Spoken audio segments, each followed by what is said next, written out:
Crazy Raptors trade details have been revealed as Pascal Siakam was in a ton of trade reports and rumors last season. It felt like the Kings were favorites to land Pascal Siakam for a large chunk of the year. Now we know why those talks fell through. And we also have a major Team Canada update and specifically some guys that are very disappointed with the results of the training camp invite list, including Toronto Raptor Chris Boucher. And this list might be controversial to some, especially where few notable names, NBA guys, did not make the roster, and some guys that are playing overseas in different areas did. So lots of stuff to dive into, sink our teeth into with this one. So let's dive into the first topic of discussion. First thing we're taking a look at is crazy Raptors trade details being revealed. Now, last season, if you were following the Toronto Raptors, the biggest storyline was obviously what was going to happen with OG Anunoby, Pascal Siakam? Would they stay? Would he get extended? Well, Pascal Siakam just got his big extension, just got his big deal from the Indiana Pacers, and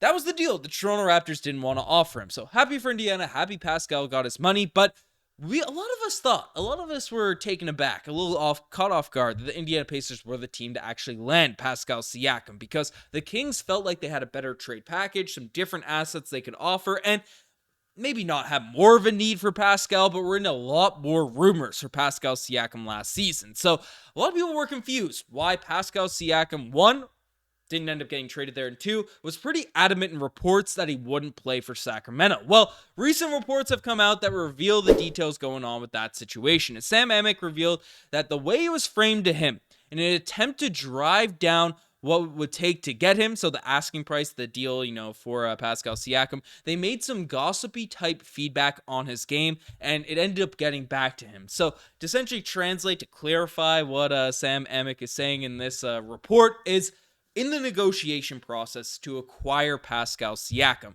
the Sacramento Kings front office, their general managers, whoever's out there, we're spreading rumors about how bad Pascal Siakam's game is, why it wasn't working out, and, just roasting his game, talking smack, and then that smack talk got sent back to Pascal Siakam, which makes sense. Why he was pretty adamant about not re-signing with Sacramento, because again, we saw reports during the season. This came out, around the trade deadline time, that Pascal Siakam reportedly told the Kings he would not re-sign after the season, which is what ended trade talks with the Toronto Raptors. Sacramento had a proposal primarily built around Harrison Barnes and draft capital, and basically they just took it off the table because Pascal Siakam was unwilling. Now, a lot of us at the time believed that this was because the Toronto Raptors, Pascal Siakam wanted to stay with the team, wanted to stay with this Raptors group, be a guy that, was a lifetime Raptor. And that was kind of the narrative that was spread to a lot of Toronto Raptors fans, and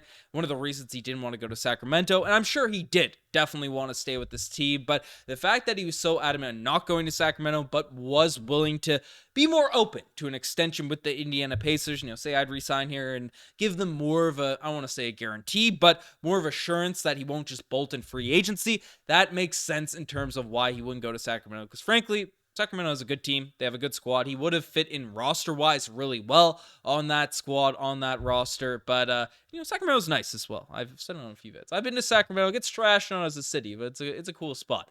But, Pascal Siakam ended up going to the Indiana Pacers, and the rest is history. But pretty crazy. The Kings front office, kind of shocking that they'd go out there and just badmouth a guy that they're trying to acquire, trying to go after. Well, you would be a free agent, Weird stuff there from the Sacramento Kings. Their front office, it felt like feels like they've turned it around a little bit in recent years, but they're still the Sacramento Kings. That's just kind of how it goes. Can't get that out of your blood, but we have a major Team Canada update that we have to really dive into because, again, the Olympics are this summer, and Team Canada are not the favorites. They're not the squad that's going out there and projected to beat the USA, to beat some of the other, juggernauts. Maybe we would be second in terms of a number of NBA guys, definitely with the caliber of guys that we have at the top of our roster. But we do have a really good shot. We have a really solid team, a strong roster, and now that roster has been revealed in terms of the list of guys that are going to be in this training camp. So, we could read them out here in terms of the NBA guys, the notable ones: Nickeil Alexander-Walker, RJ Barrett, Kem Birch, former Toronto Raptor, O'Shea Brissett, Dylan Brooks, who was a monster for us during those FIBA qualifiers, Lou Dort, Zach Edey, who maybe future Toronto Raptor himself, former Orlando Magic guy, Melvin Ejim, Shai Gilgeous-Alexander.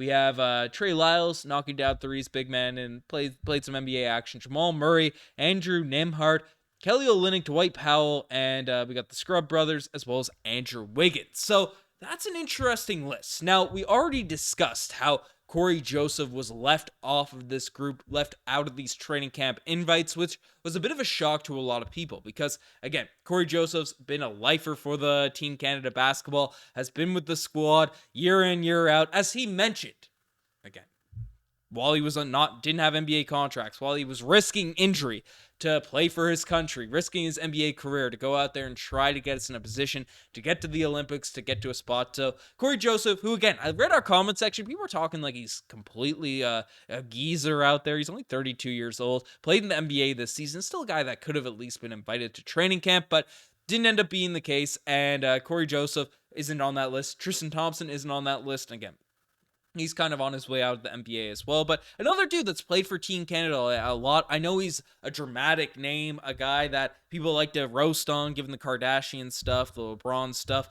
the weird quotes, the East runs through Cleveland after LeBron James left, yada, yada, yada. Tristan Thompson, no one's really talking about him not getting the invite to this training camp, but it is what it is, especially with the Toronto Raptors. The Toronto Raptors. Team Canada does need some bigs out there in the front court to compete on the international stage. But one guy that's most notably removed in terms of a dude talent-wise should definitely be there is Chris Boucher. And he had a lot to say, basically coming out on his Instagram and saying no comments. I'm one of one. You can see it's a bit small in terms of text down there at the bottom. But Chris Boucher making Instagram stories about not being selected for this Team Canada group. And I'm a bit there's two sides of this story. I see a lot of people coming out there and bashing Chris Boucher here now is on my screen behind me and saying, hey, you never played for Team Canada in the past. You weren't in the qualifying tournaments. Even when Nick Nurse was the coach, your Raptors coach, why on earth would they pick you here now at this point? And I get that argument, but the Raptors, I keep saying the Raptors whenever I talk about Team Canada. Team Canada needs bigs. And yes, we have Kelly Olynyk, who is really solid, a really great international center. Zach Edey, there's question marks about his defense, but could be an interesting piece in the front court for this team. But other than that, looking at the depth of this roster in terms of bigs, we have a lot of guards. Kem Birch is also a player that hasn't been in the NBA recently. Chris Boucher is a more valuable piece than him. I know he's dealing with an injury and stuff to close out the year. Trey Lyles is also a big, but Boucher could block some shots. He was the defensive player of the year in the G League in years past. So, Chris Boucher could be valuable to this Team Canada group. So, for him not to get the invite, to not get the call to at least try out, if he was interested, if you're not taking Corey Joseph, if you're not taking TT, if you're going for the best possible team out there, why not invite him? Cut him after training camp. See how it goes. See how the fit goes. And maybe, they're talking head case in the locker room or whatever the heck's going on because he didn't play. I don't know. I don't buy all that for Chris Boucher. There's all that narrative and all that talk regarding Boucher, but honestly, with the Toronto Raptors, he's been out for long stretches, not DNP coaches' decisions, and then would come out in games and be a really effective player, would play his heart out, would be a hustler, would take his shots, still have that confidence. So I'm sure if he was, a utility player for Team Canada, he wouldn't cause up too much of a stink out there on the bench for Team Canada. So I'm just confused by this one. Maybe he burnt some bridges, hurt some relationships in his discussions with Team Canada and stuff in the past.